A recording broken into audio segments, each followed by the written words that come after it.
guys, how's it going? This is the Kitchen Fairy with another recipe vlog for indorecipe.com. For today's recipe, it is inspired by a Hungarian dish called Lecso.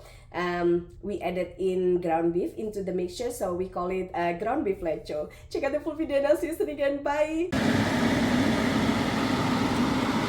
I know Lecso is not with ground beef, but today I'm making ground beef Lecso.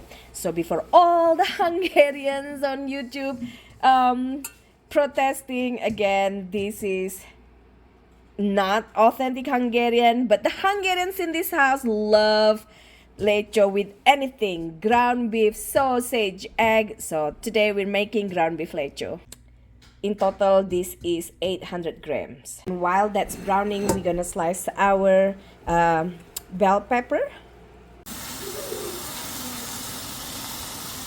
Once you brown them, take them off of heat, and you want to drain them from their fat and put aside while we prepare the Lecso.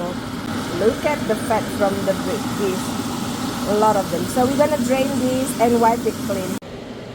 What I have here is 5 tomatoes. We're just gonna soak it in hot boiling water for 3 minutes, and we're gonna skin the skin off of the tomato. While the tomato is soaking for 3 minutes, we're gonna slice 1 onion, and there we have our bell pepper already sliced and our ground beef already browned. After 3 minutes, as you can see, it's so easy to peel the skin. Now we're gonna chop these tomatoes. Now heat about 1 to 2 tablespoons of oil. Oopsie daisy. And we're gonna saute this onion until softened and fragrant. This is on medium heat. Now it's softened. Add in your sliced bell pepper, and we're gonna cook this with a tiny bit of water so that it helps soften the bell pepper.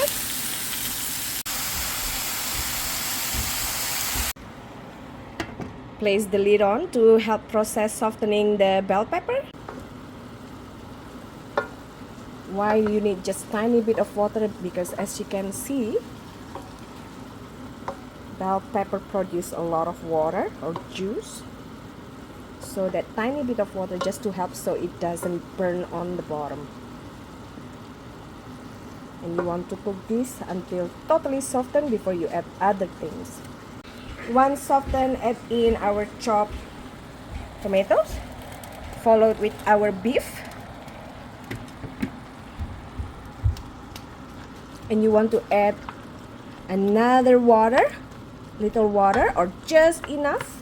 Again, it will produce juice, but we want to continue boiling or cooking this until totally tender, softer, and almost like melt in your mouth. You want to add the ground beef and the flavoring. I'm using vegeta powder and paprika, sweet paprika powder, and again mix them, adjust the flavoring, and add a little water if needed. And we're gonna continue cooking until the tomato and the paprika super tender, melt, or when you rub between your finger. Obviously it's gonna be hot, so be careful. It's gonna be so tender. My husband's late grandmother, she resided in Anyhoo, and she would only add salt and sugar, but again I use vegeta powder for this. Now Lecso is ready to be served.